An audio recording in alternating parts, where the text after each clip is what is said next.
Gold trusted gold buyers తాకట్టులో ఉన్న బంగారాన్ని విడిపించి ఈ రోజు ఉన్న మార్కెట్ ధరకే కొనబడును.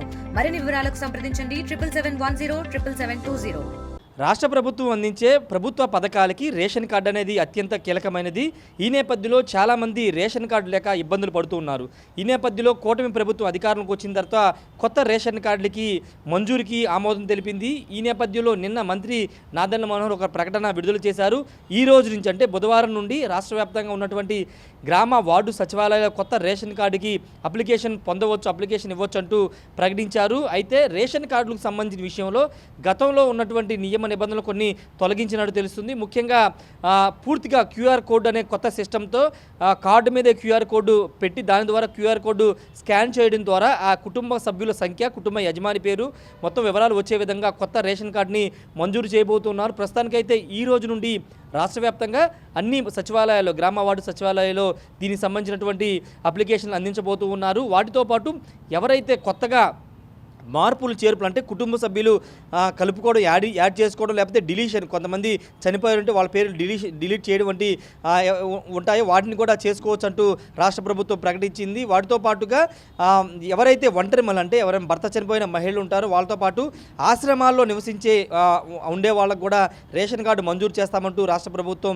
ప్రకటించింది. ముఖ్యంగా వితంతువులకి జనరల్గా ఇప్పటివరకు ఉన్న అబ్జెక్షన్ ఏంటంటే వితంతువులు రేషన్ కార్డు పొందాలంటే, ఒంటరి మహిళలు రేషన్ కార్డు పొందాలంటే కొంత మ్యారేజ్ డైవర్స్ విడాకుల పత్రాన్ని సమర్పించాలని కొన్ని రూల్స్ అనేవి పెట్టారు. వాటిని కూడా తొలగిస్తున్నట్టు రాష్ట్ర ప్రభుత్వం ప్రకటించింది. అర్హత సంబంధించిన ఆధార్తో పాటు ఇతర వివరాలు ఉంటే సరిపోతుంది, విడాకులకు సంబంధించినటువంటి డాక్యుమెంట్స్ అవసరం లేదంటూ రాష్ట్ర ప్రభుత్వం అయితే ప్రకటించింది. కాబట్టి వాళ్ళకు కూడా కొంత వెసులుబాటు కల్పించారు. ఇక ఆశ్రమాల్లో నివసించే, అనాథాశ్రమంలో కూడా అక్కడ నివసించే వాళ్ళకు కూడా రేషన్ కార్డులు మంజూరు చేయబోతున్నారు. వాళ్ళ దగ్గర ఉన్నటువంటి డాక్యుమెంట్స్ అన్నీ తీసుకువెళ్తే వాళ్ళకు కూడా రేషన్ కార్డ్స్ అయితే మంజూరు చేయబోతున్నారు. అయితే ఇప్పుడు రాష్ట్ర ప్రభుత్వం, కూటమి ప్రభుత్వం కొత్త రేషన్ కార్డ్స్లో కొత్త విధానం తీసుకొస్తుంది. ఇంతకుముందు చెప్పినట్టే క్యూఆర్ కోడ్ అనే విధానాన్ని తీసుకొస్తుంది. ఈ కార్డు మీద గతంలో ముఖ్యమంత్రి అప్పటి ముఖ్యమంత్రి జగన్ ఫోటో ఉండేది.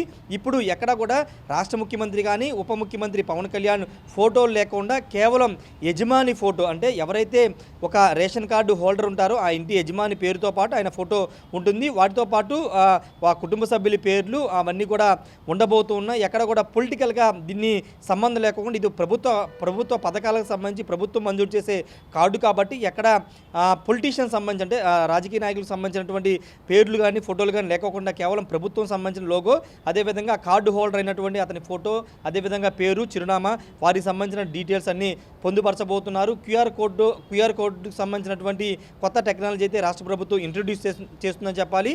ఎందుకంటే గతంలో చాలామంది రేషన్ కార్డ్స్ ద్వారా కొత్త రేషన్ కార్డ్స్ వ్యవహారంలో కొందరు అర్హత లేకపోయినా రేషన్ కార్డు పొందారు, వాటి ద్వారా ప్రభుత్వ పథకాలు పొందారు. కాబట్టి అలాంటి వారిని ఏరివేయడంతో పాటు కొత్తగా ఈ క్యూఆర్ కోడ్ పెట్టడం ద్వారా నకిలీ రేషన్ కార్డు పొందే అవకాశం లేకోకుండా ఎవరైతే అర్హత ఉంటారో వాళ్ళకి మాత్రమే ఈ రేషన్ కార్డు అందే విధంగా చర్యలు తీసుకోబోతున్నారు. అందులో భాగంగానే క్యూఆర్ కోడ్ అనేది తీసుకొస్తున్నారు. క్యూఆర్ కోడ్ స్కాన్ చేయడం ద్వారా పూర్తి వివరాలు రాబోతున్నాయి. ఆధార్ కార్డుతో సహా అన్ని వివరాలు అయితే రాబోతూ ఉన్నాయి.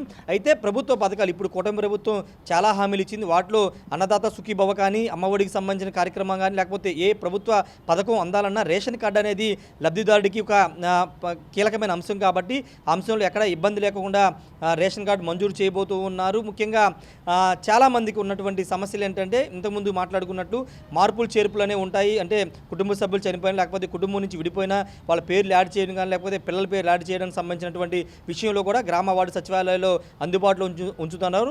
కొత్త రేషన్ కార్డుతో పాటు మార్పులు చేర్పులు, అదేవిధంగా ఒంటరి మహిళలు, ఆశ్రమాల్లో నివసించే, అనాథాశ్రమాలు నివసించే వారికి వీళ్ళందరికీ కూడా కొత్తగా రేషన్ కార్డు, మార్పులు చేర్పులకు సంబంధించినటువంటి అప్లికేషన్స్ అయితే పొందపరచబోతున్నారు. ఏదేమన్నప్పటికీ రాష్ట్ర ప్రభుత్వం గుడ్ న్యూస్ అని చెప్పాలి. ఎందుకంటే చాలా కాలం నుండి రాష్ట్ర ప్రజలు రేషన్ కార్డు లేని వాళ్ళు ఎదురు చూస్తున్నారు. ప్రభుత్వ పథకాలకి అంటే అర్హత ఉన్నప్పటికీ ప్రభుత్వ పథకాలకి దూరంగా ఉన్న చాలామంది కేవలం రేషన్ కార్డు లేకపోవడంతో వాళ్ళంతా కూడా ప్రభుత్వ పథకాల దూరంగా ఉన్నారు. అలాంటి వారికి ఇది ఒక గుడ్ న్యూస్గా చెప్పాలి. సో రేపటి నుంచి రాష్ట్ర వ్యాప్తంగా రైస్ కార్డ్ సర్వీసెస్ ఎనేబుల్ చేస్తున్నాం. దాని అర్థం ఏంటంటే కొత్త